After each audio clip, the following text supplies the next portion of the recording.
It's still difficult to put into words what we experienced that night in Los Angeles.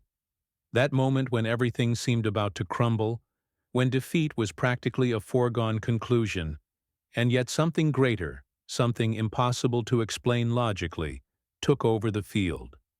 3 runs behind, the pressure crushing, the entire city held captive in a single breath. And then, as only happens with teams that refuse to be defeated, the comeback occurred. It was the kind of moment that transforms history into myth.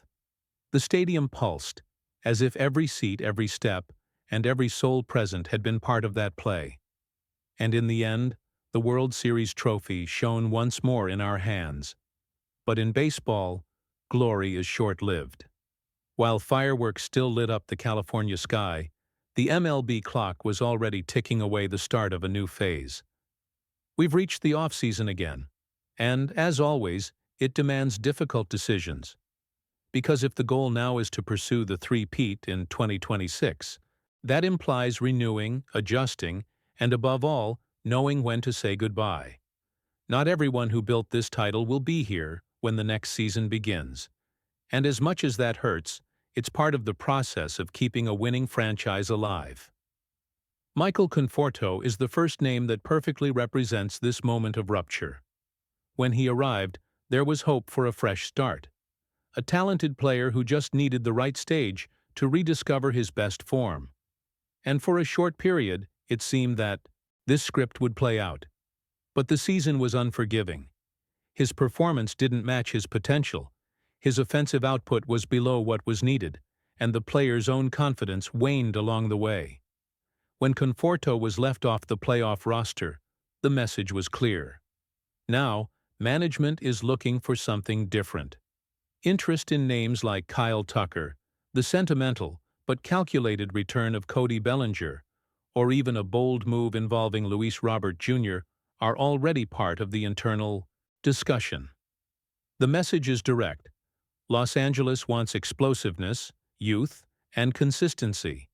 3 elements that, unfortunately, Conforto failed to deliver. In the bullpen, the story was different, but the result also points to change. Michael Kopech and Kirby Yates are not staying. Kopech was a gamble on raw talent, an attempt to transform speed and potential into stability. But his arm couldn't hold up. Inconsistency weighed heavily, and confidence never solidified. Yates, on the other hand, arrived to be that reliable veteran, the safe closing act, the necessary tranquility in the 8th and 9th innings. In practice, however, what we saw was the opposite.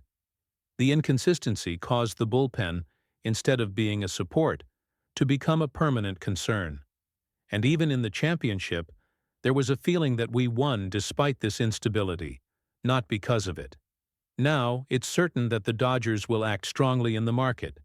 Edwin Diaz, Ryan Helsley, Devin Williams, Robert Suarez, and Raisel Iglesias are names that are already appearing internally as potential targets. It's no exaggeration to say that, to maintain a dynasty, the bullpen needs to be rebuilt with solidity and urgency. Miguel Rojas' farewell is of a different nature.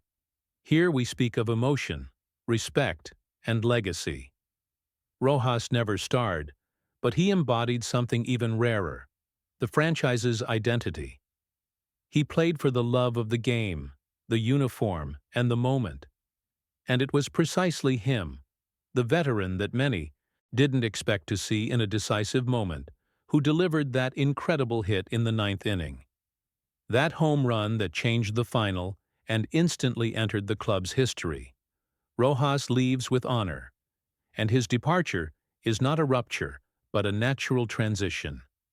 The team projects Ha-Seong Kim to assume his role as a versatile, defensively reliable player capable of contributing daily.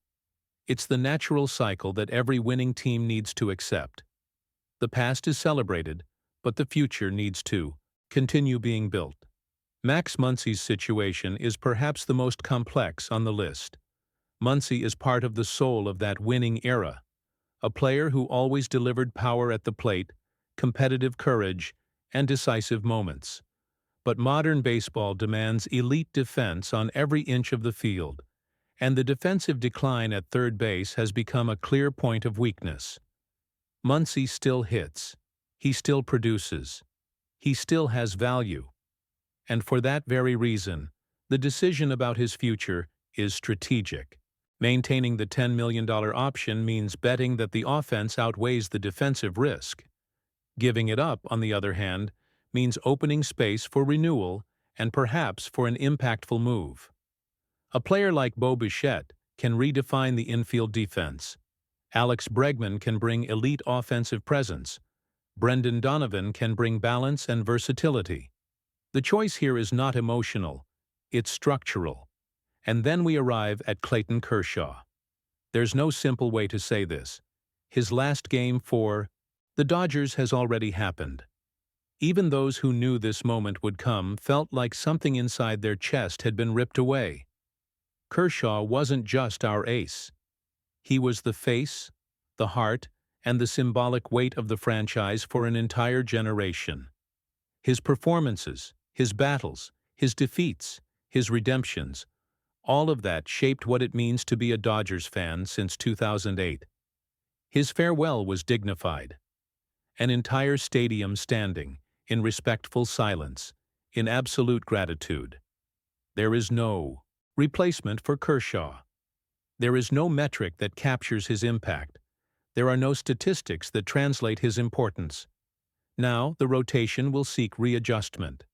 Zach Eflin appears as a name capable of bringing immediate stability, while internal development points to greater opportunities for young players like Emmett Sheehan. The future continues. But it will never be the same.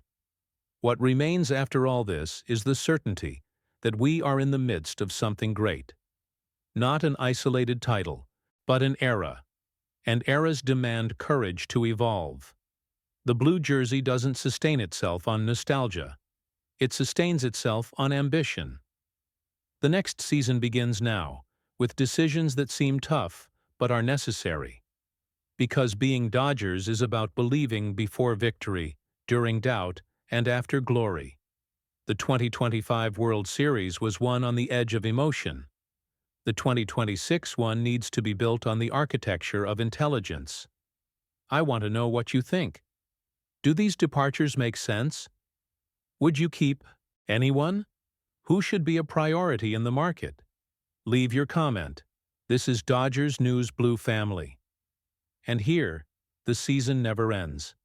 And that's why I always say, the Dodgers don't build seasons, they build eras. And to build an era, you need to know when to say thank you and move on. The departure of 6 champions is not a sign of rupture. It's not a loss of identity. It's not weakening. It is, in fact, sporting maturity. Great teams don't cling to the past. They honor it and then move on. Now what lies ahead is a period of surgical adjustments. It's not reconstruction. It's not reformulation. It's refinement. The management's philosophy remains clear. Always compete. Take risks when necessary, but never sacrifice the future. The Dodgers don't spend out of desperation. The Dodgers spend to build an advantage. It's no coincidence that, year after year, even when the rotation suffers injuries, even when the offense shows signs of instability, even when the bullpen bets and misses, the team finds a way to come back in October. And not just come back, but compete as a protagonist, not as a guest. The market now becomes a silent stage where every behind-the-scenes conversation can redefine the league's fate. A move for Kyle Tucker, for example, isn't just a trade. It's a statement of authority. Bringing Cody Bellinger back isn't just nostalgia. It's emotional strategy, plus culture, plus immediate defensive fit. And a bold move like Luis Robert Jr. would be, without exaggeration, one of the most aggressive moves ever made in the Friedman era. On the rotation side, the symbolic loss of Kershaw reorganizes priorities. The team won't try to replace what is irreplaceable, because history cannot be replicated. What the team will do is compensate for the technical gap, not the emotional burden. That's why names like Zach Eflin gain strength. It's about stability, innings, and reliability. Something that adds to the natural rise of Emmett Sheehan, Gavin Stone, and Kyle Hurt, young. Players who have already shown flashes of greatness and only need consistent playing time to solidify their presence. And this is where the conversation always comes back to the same word: dynasty. It's not enough to win once. It's not enough to win twice. A dynasty is recognized not only by the titles it wins, but by its ability to remain at the top even when it loses, even when it says goodbye, even when its heart aches. Kershaw's departure hurts because he was the benchmark. He was the calm in the chaos. He was the look that said, "Leave it to me." But the fact that the franchise remains strong even after his departure is precisely proof that he fulfilled his mission. He helped not only to win, he helped create a culture where winning became normal. And that is the true legacy. The city still vibrates with excitement over the trophy. The echoes of that comeback still resonate in the concrete of Chavez Ravine. But now, the focus is on what's to come. Because last season was historic. But the next one could be legendary. Three-peat isn't just a dream. It's a project, a plan, a destiny that is being shaped now, in decisions that seem simple but define generations. I still believe. And if you wear blue, you know exactly why. For us, it's not just a team. It's identity. It's belonging. It's family. Tell me in the comments, who do you think should be the first move of the offseason? Who do you want to see wearing blue in 2026? Subscribe to the channel. Turn on notifications, because here we live Dodgers every day. In victory, in doubt, and in building towards the next glory. This is Dodgers News Blue Family. And here, the season never ends.